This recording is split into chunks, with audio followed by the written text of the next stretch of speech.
Over 7 billion pounds of commercial explosive materials are used each year in mining, construction, oil and gas recovery, and other industrial uses. The U.S. Department of Transportation and the commercial explosives industry, through the Institute of Makers of Explosives, have established rigorous and comprehensive safety standards. The industry has maintained an outstanding safety record, but incidents are still possible. In a recent 5-year period, there were 105 highway incidents involving commercial explosives. Under the U.S. Department of Transportation's hazard classification system, explosives are Class 1, made up of 6 divisions. Division 1.1 are explosives with a mass explosion hazard, such as TNT. Division 1.2 are explosives with a projection hazard, such as munitions. 1.3 are explosives with predominantly a fire hazard, such as fireworks. 1.4 are explosives with no significant blast hazard, such as detonators. 1.5 are very insensitive explosives with a mass explosion hazard, such as blasting agents. And Division 1.6 are extremely insensitive articles. This program is called Responding to Highway Incidents Involving Commercial Explosives. It is designed to teach firefighters, law enforcement, emergency medical services, emergency management, truck drivers, and industry personnel how to respond safely to incidents involving commercial explosives. This program will show basic response procedures, including controlling the scene, identifying the presence of explosives, and evaluating hazards and risks. Dealing with fires will be discussed, as well as handling incidents in which there is no fire.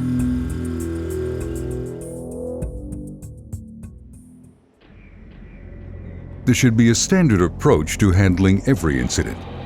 Using the Incident Command System, the ranking person of the first unit on the scene should establish command.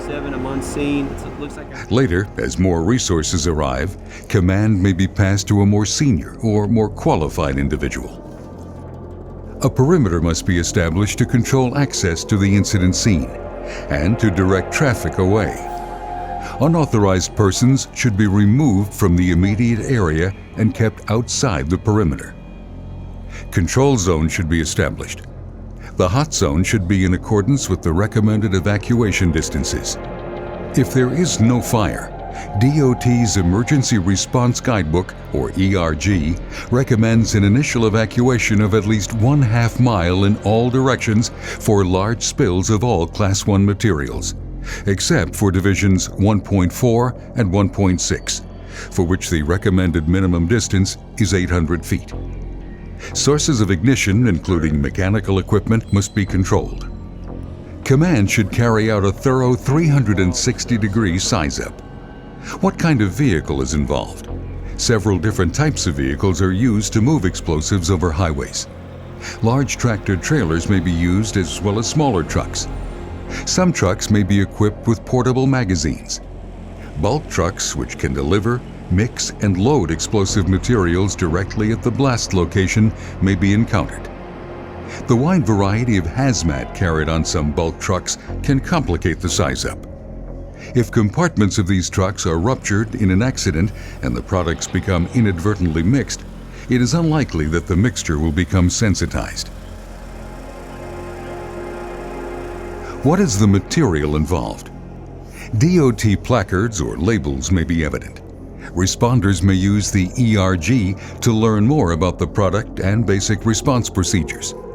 Trucks carrying Division 1.1, 1.2, 1.3 non-bulk packaged explosives or any quantity of bulk explosives should be placarded on all 4 sides.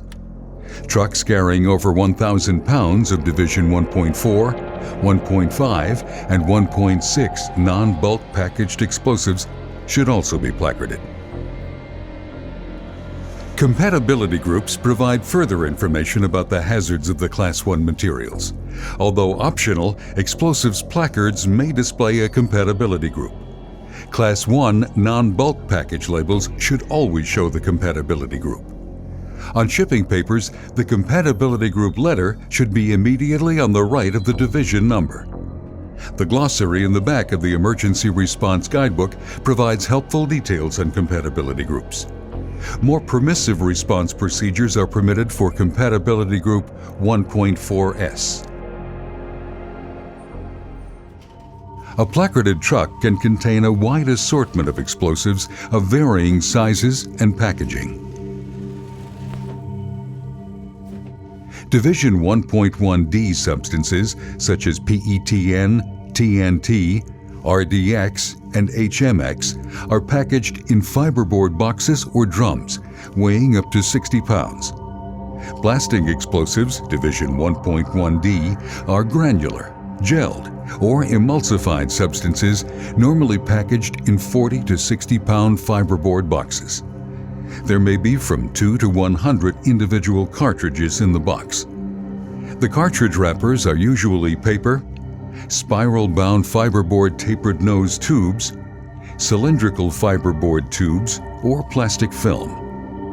Cartridges are usually from 1 to 4 inches in diameter and 8 to 16 inches in length. Division 1.1D boosters are cast mixtures of explosive substances and may be wrapped in fiberboard or plastic. Individual boosters can vary from a few grams to 5 pounds. Boosters are shipped in fiberboard boxes weighing up to 60 pounds. There could be as many as 500 boosters in a box. Detonators may be classified as Division 1.1B, 1.4B, or 1.4S. They are manufactured in a multitude of sizes, shapes, and colors. Attached leg wires may be from 4 to 200 feet long. Non-electric detonators, or detonator assemblies, may be attached to plastic tubing ranging from 3 to 1,000 feet and may be coiled or spooled. Detonators are shipped in fiberboard cases or boxes of varying sizes and weights. Usually there is an inner packaging of fiberboard boxes or foil pouches. Detonating cord, Division 1.1D or 1.4D, is a rope-like product with a high explosive core, which may be found in varying colors. Fiberboard boxes usually contain 2 1,000-foot spools, but detonating cord may be encountered in other length spools and packaging as well. Responders may encounter specialty explosive products, which may be in any of the Class 1 divisions. These include such products as shaped charges, cutters, and perforating guns. Packaged Division 1.5D explosives, or blasting agents, are shipped in 50-pound paper bags with plastic liners, or woven bags with plastic liners, which can weigh from 10 to 70 pounds. Bulk blasting agents may be shipped in large cargo tank trucks or in straight trucks with 1 or more separate cargo tanks. The components of blasting agents may be shipped in compartmentalized mixing trucks. At the worksite, the components are blended to form the blasting agent. These trucks can carry a wide variety of hazardous materials and may show a combination of placards: explosive, Division 1.1, 1.4, or 1.5. Combustible, Class 3. Corrosive, Class 8. And oxidizer, Division 5.1. These bulk trucks may also display orange panels with 4-digit UN identification numbers.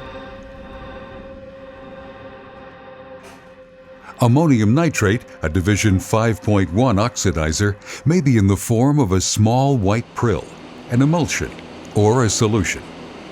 Ammonium nitrate is capable of detonation or explosive decomposition, but requires an initiating source, or it must be heated under confinement before initiation, as has occurred in a number of infamous industrial accidents. Fertilizer-grade ammonium nitrate must not be confused with ammonium nitrate mixed with fuel oil, called ANFO, a Division 1.5 blasting agent used in commercial blasting work. ANFO is often pink in color and has the distinctive odor of fuel oil. Fire may break out on the body, on the tires, in the cab or engine, or in the cargo of a truck. At the first sign of a fire, the driver is instructed to guide the truck to a safe area. We've got smoke, we got a fire.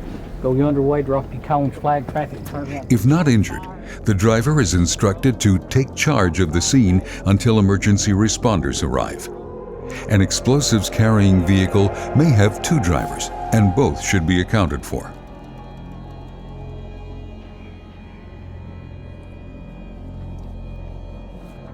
Shipping papers may answer a number of questions if they can be obtained without undue risk to response personnel. Under normal conditions, the shipping papers should be in a pocket on the driver's door or within reach of the driver. If the driver leaves the vehicle, the shipping papers should be left on the driver's seat. I've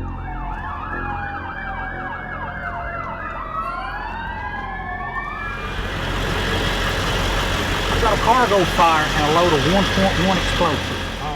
In an emergency, if able, drivers should take the shipping papers and provide them to emergency responders. The shipping papers should show the quantity of explosives, the proper shipping name, the hazard class and division, the compatibility group, the net explosive weight, and UN number. The shipping papers should also provide a 24-hour emergency response phone number for the company whose materials are being transported. If that number is not available or does not answer, a number listed in front and back of the ERG should be called. The shipping papers may also provide contact information for the receiver. There are more questions that should be answered during the size-up. What is the nature and extent of injuries resulting from the incident? What is the condition of packages? What are conditions in the area? What is the topography and land use, particularly as it relates to transportation systems? What is the access to the scene? Are there nearby bodies of water, storm drains, or sewers? What is the weather, and in what direction is the wind blowing? Are there overhead or underground wires and pipelines in the area? Are there possible ignition sources?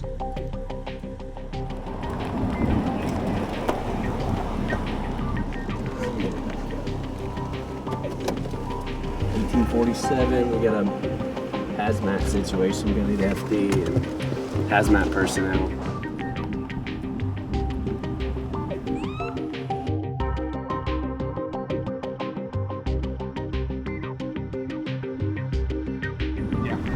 According to the placards, they're explosives, so we've got to consider the safety and risk to our guys. Okay. As information is gathered, command must evaluate the hazards and risks.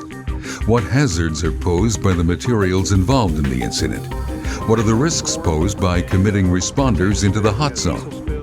An accountability system must be in place for all response personnel, and particularly for those responders entering and leaving the hot zone. The primary objective of the response is to save lives. Secondary objectives are to prevent damage to property and the environment. Strategy may be in the offensive mode, aggressive action taken to quickly control the problem.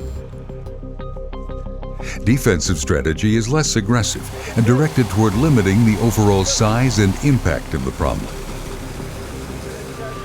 All units, we're going to go ahead and back out of here in 1/2 mile. Non-intervention is a strategy that may be selected when the incident commander determines that both offensive and defensive operations will place emergency responders at unacceptable levels of risk, such as the possibility of an explosion. With the non-intervention strategy, no action is taken except to isolate and evacuate the area. He's gonna shoot through your window. Hey, we have a hazardous situation. Y'all gonna have to turn around and go back the way you came. Prior to committing responders to tactical operations in the hot zone, as much information as possible should be gathered. Response guides will offer advice. Industry personnel may be on the scene or available by phone. Command must coordinate the multiple response agencies that may arrive on scene. In addition to fire and police, local EMS and emergency management personnel may respond, as well as state police, bomb squads, and such federal agencies as the Bureau of Alcohol, Tobacco, Firearms, and Explosives. Private sector personnel may arrive, representing the manufacturer, the carrier, and the shipper. There may be cleanup contractors and tow truck operators. No protective clothing ensemble will provide responders with protection against the effects of an explosion. However, if responders are to be committed to the hot zone of an explosives incident, they should wear the full protective ensemble designed for structural firefighting. In any firefighting operation, SCBA is required. If an explosion has occurred before responders arrive, they must be aware of the possibility of additional explosions. Any fires resulting from the explosion should be extinguished. Then, a search should be carried out for survivors, who, if found, should be removed from the scene and treated.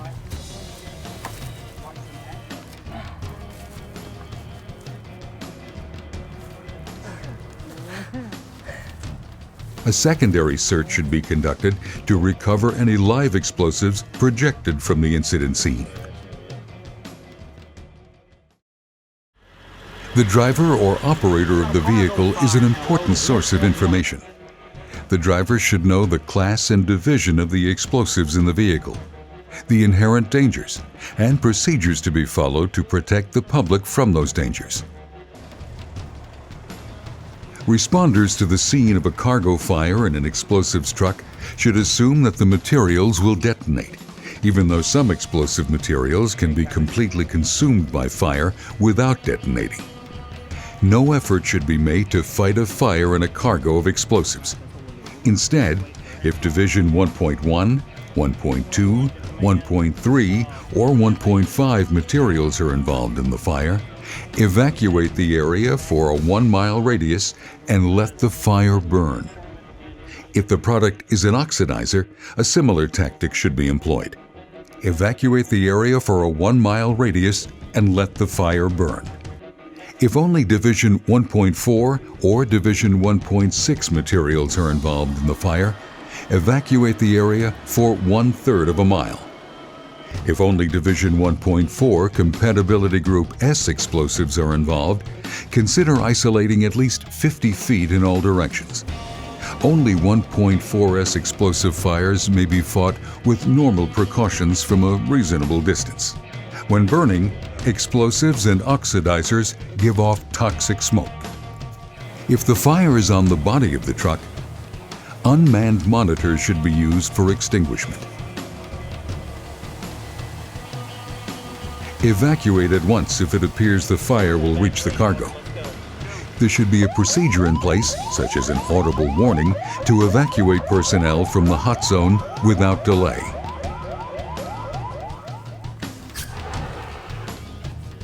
A tire fire can be extinguished with a dry chemical fire extinguisher or water. Firefighters should stand by in case the fire rekindles. As soon as it is safe to do so, the tire should be removed from the truck.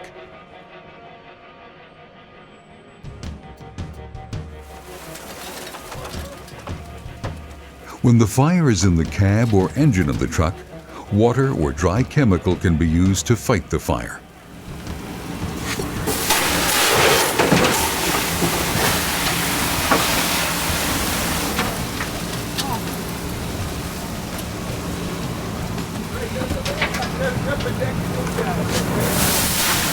When possible, separate the cab from the body, then disconnect the battery. If there is no fire, responders must control all sources of ignition. The engine of the truck and any emergency response vehicles in the immediate area should be shut off. Hose lines and fire extinguishers should be deployed in case fire breaks out. A search should be conducted for leaking fuel lines or tanks. If a leak is found, it should be covered with Class B alcohol-resistant foam. A direct blow, spark, heat, friction, or static electricity can set off some explosives.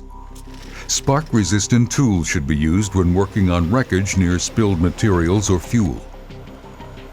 Grounding will help reduce problems from static electricity.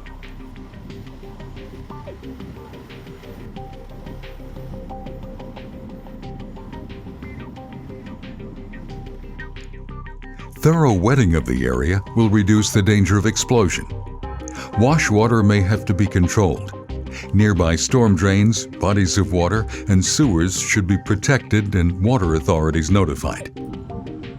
To prevent unbroken packages from becoming involved in a potential fire, they may be isolated until they can be loaded into an appropriate explosives carrying vehicle.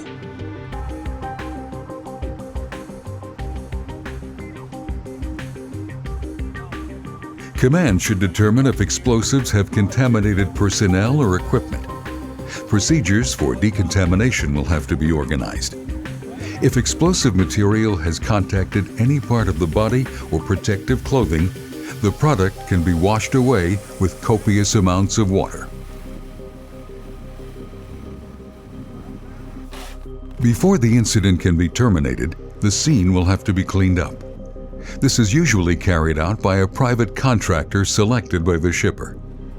However, the responding authority may provide oversight.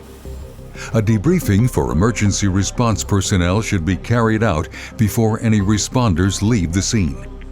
The debriefing should address safety issues such as signs and symptoms of exposure, delayed health effects, decontamination or disposal of equipment, and care of protective clothing. Later, a critique can be held to discuss the response and develop recommendations for improving the emergency response system. I don't think we have any fear of any destabilization of this thing now. The commercial explosives industry has established an exemplary safety record in the transport of explosives. Although infrequent, incidents can happen. Responders should isolate the area, determine what products are involved, seek help, evaluate the hazards and risks, and control sources of ignition. Most importantly, responders should not fight a fire in the cargo of the truck. Instead, they should evacuate to a safe distance and let the fire burn itself out.